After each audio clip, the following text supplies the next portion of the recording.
iMovie or like YouTube. I like new video. I don't know if it started over again. Well, anyway, we'll find out. We will find out. All right, so did I answer your question? Yeah. Okay. It won't delete the other video. You'll just have to connect it.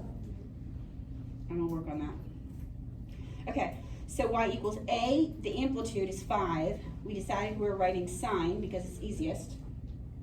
Of.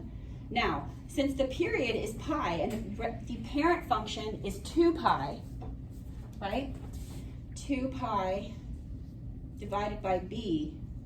What is b going to be if my period is pi? Because 2 pi divided by b equals pi in this case. So how do we solve for this b? Nick? I was going to say it doesn't make the most sense to me because if the period is pi, then the unit would be pi over 4, but it seems to be that there's more and that it would be, the unit would be pi over 8 or pi over 6. So I'm not sure. I'm not sure what you mean exactly, like, but it doesn't seem like the unit is pi over 4 in the graph.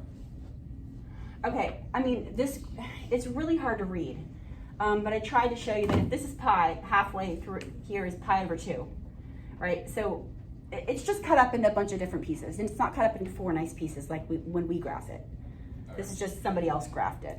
Okay, so but what we need to get at here is if the period is pi and the parent function pi is 2 pi over b, we know 2 pi over b equals pi. What's b? Because we got to put that number in front of x. What is it? Do you want to solve for that algebraically? I mean, you can probably figure it out without doing it algebraically, but let's just solve. Let's multiply both sides by b.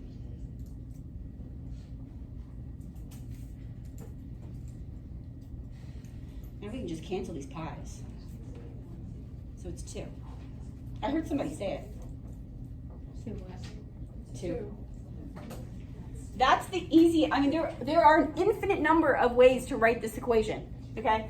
But we decided to write it without a phase shift. We chose to write sine because sine is odd. And this is an odd function right here because it goes through 0, 0, and it goes high first. That one is even, so it's going to be easier to write cosine for that one. Because here on the y-axis, it starts high. If we wanted to write the sine function for this, we'd end up having to have a phase shift. But you can go, if you want to do a phase shift, you go this way, then you'd be writing negative sine. If you wanted to do phase shift this way, then you could write positive sine. Okay. Let's go to number 2. All right, so what we were saying, the first thing I noticed for this graph is we've got a vertical shift. That's the first thing. So here's our, oh, this is going to be messy. Let's try that again.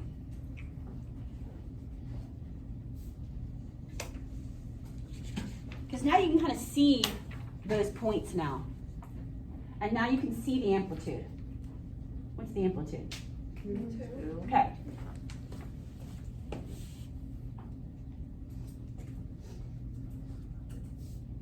Oh, I'm not writing in yellow. Nobody can see yellow. Let's try that again. All right, to find the period, I'll just start here. I just picked a point, and now I have to go 0, low, 0, high. That's one full period, and then we have to read this, which is super messy. But it appears that the period is, to me, does it look like it's 2 pi to you? Mm-hmm. Yeah. No.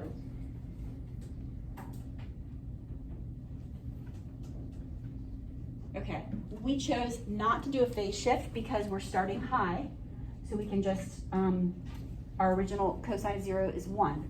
So here cosine of 0 is 2 because of the amplitude. So we're just going to write the cosine function without a phase shift because that's just the easiest way to do it for this one, and that's what we're starting with. There is a vertical shift of up 1, so we really want to put a +1 in front From the 1, put a plus.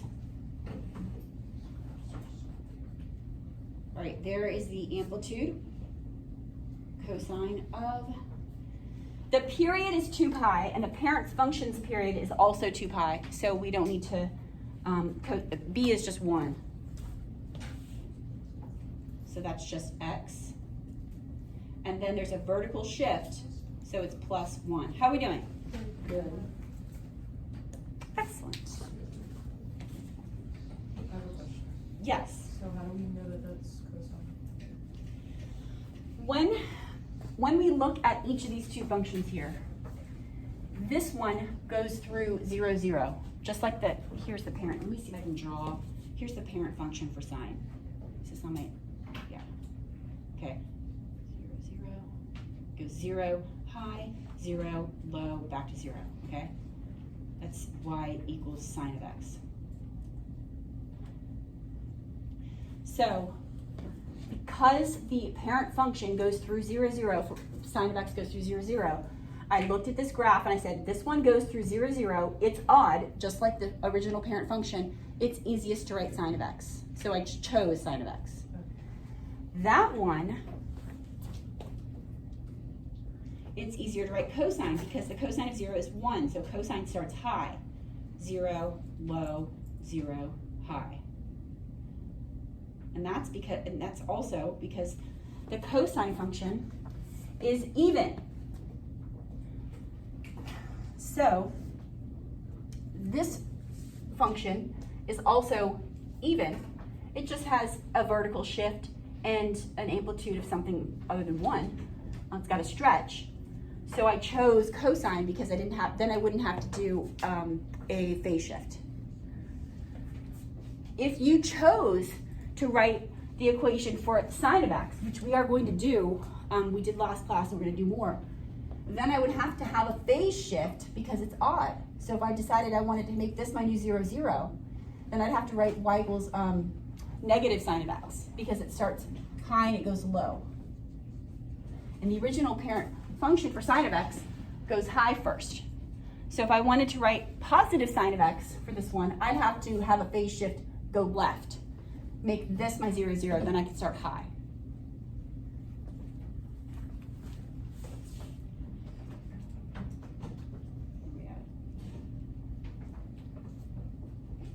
Let's do one more, then I'm gonna stop my video. Well, this graph's easier to read. All right, first thing, let's identify, it looks like we've got that vertical shift of 3. Amplitude is what? What's the amplitude? 2. 2. Wait, how do you tell the vertical shift? That was just the first thing I noticed.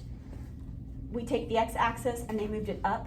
So all these like 0 points are on the new x-axis. So it's just taken this graph and moved it up. All the points have moved up 3. Gotcha. That's why the dotted line is there.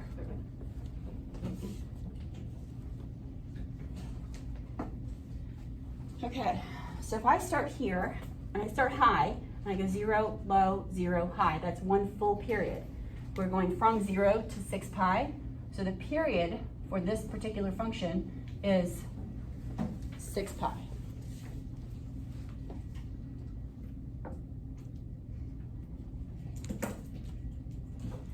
Now again, I'm going to do 2 more problems where we are going to try not to do a phase shift. So I'm going to, because I'm choosing not to do a phase shift, this is going to be a cosine function because it starts high. So y equals, in the period, or sorry, the amplitude is 2 cosine. Now what's our b? 1/3. How'd you get that? 2 pi over b equals 6 pi, and then just solve it. And then you're right, it's 1/3, but can you explain to everybody else how you got that? I multiplied by b on the Okay. left side, and then did that on the other side. And then you were just left with 2 pi, what equals 6 pi. So I did 2 pi over 6 pi, canceled out the pi's, and then 2 divided by 6 is just 1/3. Excellent. Does anyone have any questions? She can get up here and explain it again if you want. You guys okay with the 1/3? Yeah. All right, I think I'm gonna stop my video. See how long it is.